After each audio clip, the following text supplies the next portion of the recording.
Hyderabad to Machilipatnam port via AP రాజధాని అమరావతి 8 లైన్ల green field national highway నిర్మాణం, 2 రాష్ట్రాల క్యాపిటల్స్ మధ్య road connectivity, Telangana dry port నుంచి సరుకు రవాణా, 2 రాష్ట్రాల సీఎంల భేటీలో ఏకాభిప్రాయం, త్వరలో కేంద్రానికి జాయింట్ ప్రతిపాదన అంటూ చూస్తున్నాం.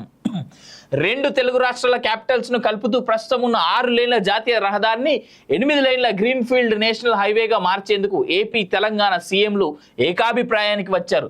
ప్రజల రాకపోకలకు మాత్రమే కాకుండా సరుకు రవాణాకు సైతం ఈ ప్రతిపాదన ఎంతో దోహదపడుతుందని వారి అభిప్రాయం. ప్రస్తుతం హైదరాబాద్ నుంచి విజయవాడ వరకు రోడ్ కనెక్టివిటీ గతంతో పోలిస్తే మెరుగుపడినా ఇప్పుడు అమరావతి మీదుగా పొడిగించాలని ఇరువురు సీఎంలు భావిస్తున్నారు. ప్రతిపాదన త్వరలో కేంద్ర ఉపరితల రవాణా శాఖ మంత్రి దృష్టికి తీసుకెళ్లనున్నారు.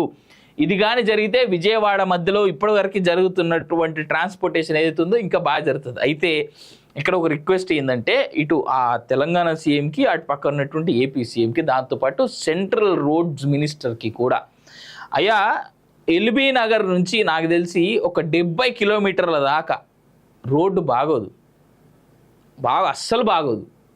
ఆ రోడ్డు ఫస్ట్ ఆ రోడ్డు జర మంచి చేయరు సార్. ఆ తర్వాత మీరు ఏం డెవలప్ చేస్తారో చేయరు. 8 కొత్త మెడికల్ కాలేజీలకు నో పర్మిషన్.